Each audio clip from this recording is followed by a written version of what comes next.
This video is for Schaef Studios LLC.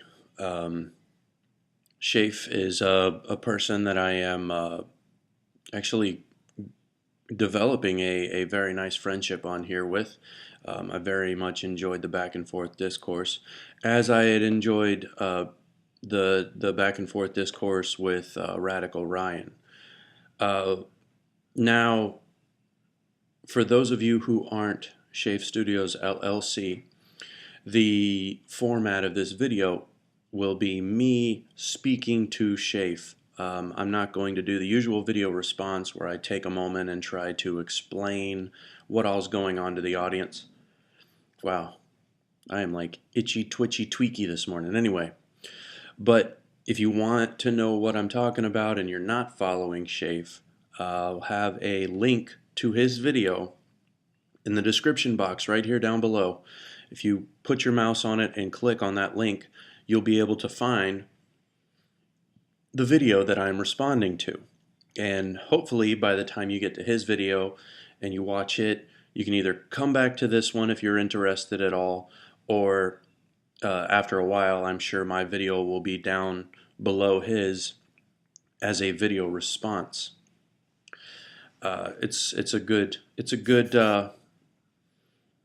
video and an excellent question and an awesome observation dealing with axioms. That is the point of view that a person takes, like their foundational view that they are applying to a subject. Like you go into a subject when you're understanding it and you have your set particular values, and it manipulates the way that you view the content. Okay, now from here on, here's the video. All right, Schaef, great video, and I'm glad that you're not offended. I was concerned because it wasn't really my point, and in my opinion, man, Radical Ryan talks about how he doesn't get on atheist videos and troll them and everything else, and I definitely believe him. However, that's not exclusive. That's not the rule of thumb behavior for believers on the internet. My experience with these people, and this is why in the comments I said that what I said about I was going to do this comprehensive video about biblical contradictions. I didn't want to give the Christian trolls any ammunition, because in some cases I think they don't particularly care about the subject. They're just looking for somebody to pick on, and they'll latch onto anything and take any standpoint just to wind the person up on the video. How do I know this? I used to be one. I am one. Uh, Make of that what you will. But I haven't done that for quite some time, and what I tell my old troll circle people is that I am retired from that, and like an old warrior hanging up his boots. But to answer a little bit more directly than I did in the comments, you're absolutely correct that I approach biblical study and my searching of God through the axiom that what I am approaching is ultimate truth, ultimate good, a holy thing. It could probably be nitpicked that if I am doing so, then I should approach it in a more holy fashion. But I'm gonna be 37 years old here in a minute. It's funny when you get to a certain age, you're comfortable in your own skin. You know, you don't feel compelled to particularly change or to put on a false front when you're doing something. The God that I have studied and worshipped and followed promised to take me as I am, and I prayerfully seek that out.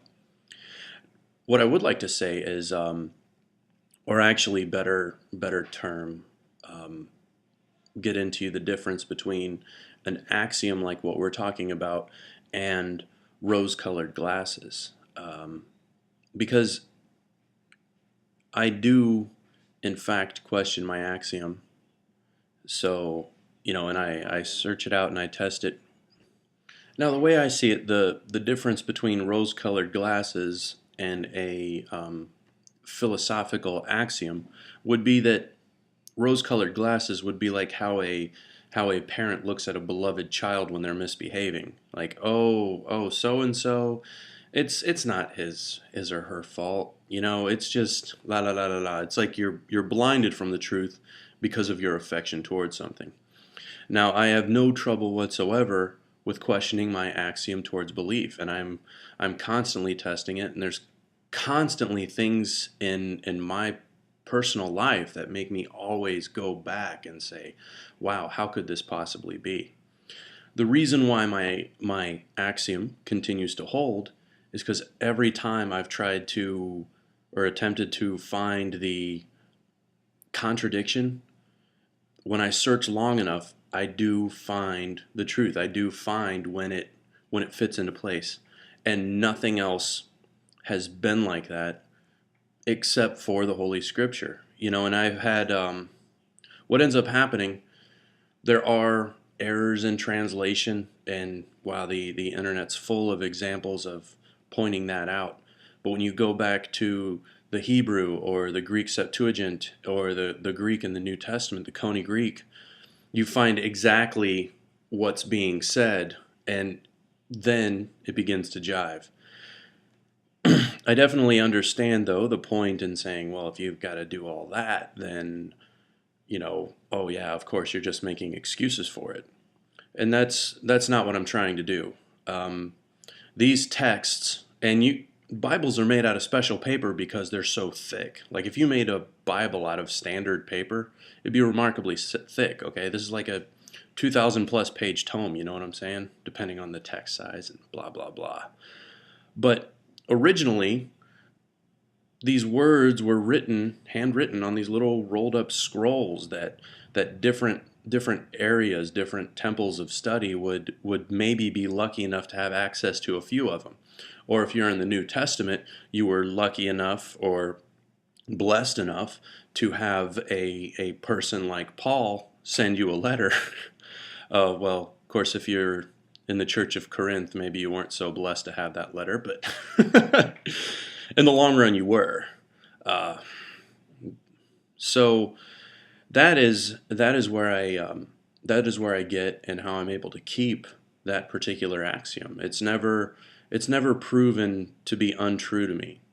And I mean, you don't know me very well, but rest assured, if I did find an untruth, there's enough that goes on in a person's life to where if they really do find an untruth and they can't come to terms with it, they will be extremely quick to admit it.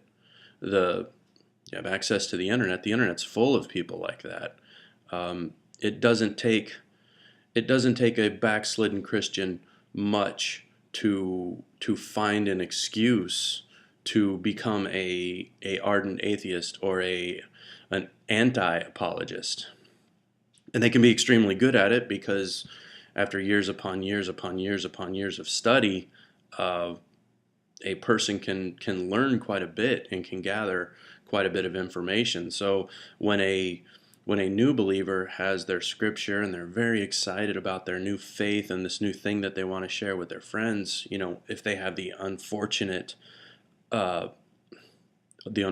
luck to go up against a person who is very well read in the scripture, it can be very, very rough for them. When a person who doesn't believe understands the scripture better than the person who does, I mean, they can just rip through the other person, and that's a very sad thing. And believe it or not, the Bible talks about that as well, about how you're to treat the young. Anyway, so that's where I am at with that. I'm happy to continue this conversation. I mean, you said there's there's a million different things we could talk about on it, and I'm interested in it, and I'm enjoying the back and forth regardless of the subject, uh, and I think we have quite a bit that we could learn from each other and learn together. So that's good. All right, man, and thank you very much for the videos this week. I've had a good time with them. I don't know I don't know how the run of the mill penny seed audience has enjoyed it. I think my view count is a testament to that. But I would take 150 quality views over the people that just stop by to see the new toy or something like that. So again, thanks, and we'll be seeing you, man. All right, take care.